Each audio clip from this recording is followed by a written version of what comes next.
Okay. Rule number 8. Suppose जर आपल्याला सेंटेन्समध्ये verb form I N जीमध्ये आला, म्हणजे वर्बला जर आय एन जी प्रत्यय लागला, तर आपण ॲक्टिव्हचा पॅसिव्ह वॉइस कसा करूया बघा. आता इथे नियम आहे. सपोज जर वर्बला आय एन जी प्रत्यय लागला तर आपल्याला सेंटेन्समध्ये इज किंवा ॲम येईल. सो इज किंवा ॲम आला तर आर प्लस बीइंग लावायचा, आणि जर आर आला तर इज किंवा ॲम प्लस बीइंग लावायचा. म्हणजे आलं असेल लक्षात. प्रेझेंट फॉर्मसाठी आहे. इज किंवा ॲम आला, सिंग्युलर फॉर्म आहे इज किंवा ॲम, तर त्याचा प्लुरल फॉर्म आपल्याला R plus being.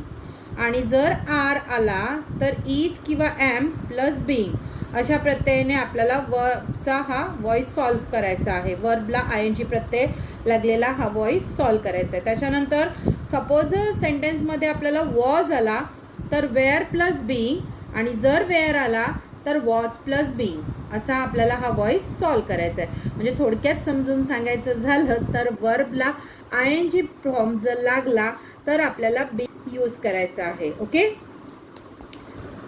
So format direct object, helping verb plus being plus verb part participle, reserve sentence plus by and then second case. हा जो वॉइसचा rule आहे, सगळे रूल्स तुमच्या लक्षात आलं असेल की सेमच आहेत. फक्त आपण लक्ष कुठे ठेवायचं आहे, हेल्पिंग वर्ब आणि कोणता वॉइसला टू बीचं रूप लागतंय हे फक्त लक्षात आणायचं आहे. बाकी सगळे नियम सोपे आहेत. वॉइसची वाक्य जितकी जास्तीत जास्त आपण सॉल्व करणार तेवढा वॉइस आपल्याला लवकर समजू लागतो. सो वॉइस तसा शिकायला सोपा आहे. फक्त रूल्स मात्र सगळेच्या सगळे मी अगदी स्टेप बाय स्टेप तुम्हाला सगळे रूल्स माझ्या पार्टमध्येच सांगितलेले आहेत. 1, 2 आणि 3. तुम्ही सगळे पार्ट म्हणजे व्यवस्थित अभ्यास करा, तुम्हाला ते सगळे पार्ट लक्षात येतील. आता आपल्याला सेंटेन्स बघूया आपण. या most of people are consuming junk food. Sentence काय आहे? Most of people are consuming junk food. या वाक्यामध्ये डायरेक्ट ऑब्जेक्ट आपल्याला जंक फूड आलेला आहे.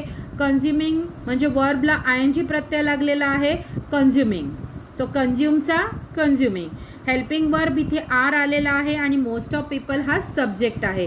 वाक्याची सुरुवात आपण डायरेक्ट ऑब्जेक्टनेच करणार आहोत. सो डायरेक्ट ऑब्जेक्ट आहे जंक फूड. या ठिकाणी आर आलेला आहे तर आरचा इज किंवा आपल्याला ॲम करायचं आहे आणि प्लस बीइंग लावायचं आहे. सो द जंक फूडला आपल्याला इज लागणार आहे. इज बीइंग कन्झ्युमिंगचा पास्ट पार्टिसिपल कन्झ्युमचा कन्झ्युम ईडी लावायचा आहे. देन बाय आणि मोस्ट ऑफ पीपल. सो वाक्य कसं तयार होतं आहे? Junk food is being consume by most of people. अजून एक वाक्य सोपं पुढे दिलेलं आहे.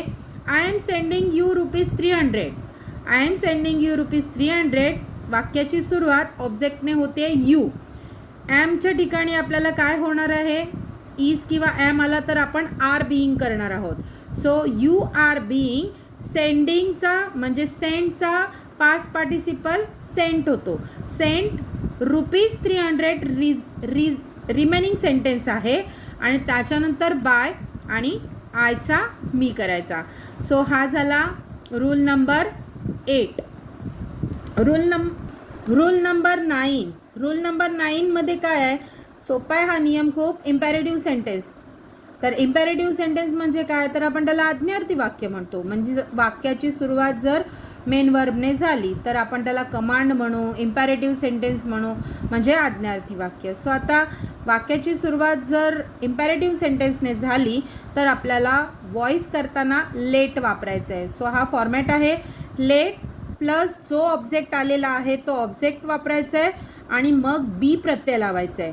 वर्बचं पास्ट पार्टिसिपल आणि जर वाक्य मोठं असेल तर उरलेलं वाक्य, ज्याला रिमेनिंग सेंटेन्स म्हणतो. सो 2 मी सेंटेन्स दिलेले आहेत सॉल्व करून. ते सेंटेन्स कसे आहेत ते बघा.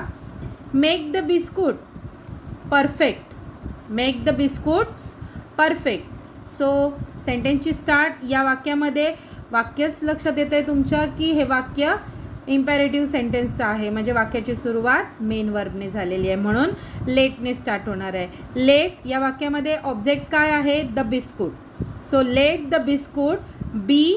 मेकचा पास्ट पार्टिसिपल मेड होणार आणि परफेक्ट हा वाक्य थोडंसं मोठं आहे म्हणून परफेक्ट हा रिमेनिंग सेंटेन्समध्ये येतो. तसंच अजून एक छोटंसं वाक्य खाली दिलेलं आहे, clean the water bodies.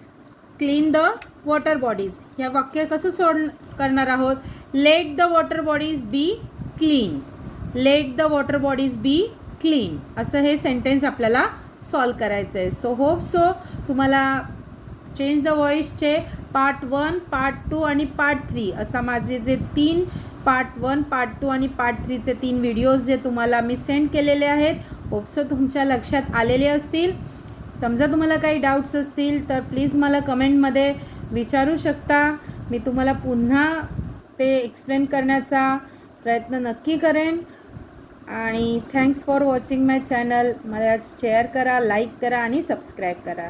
Thank you.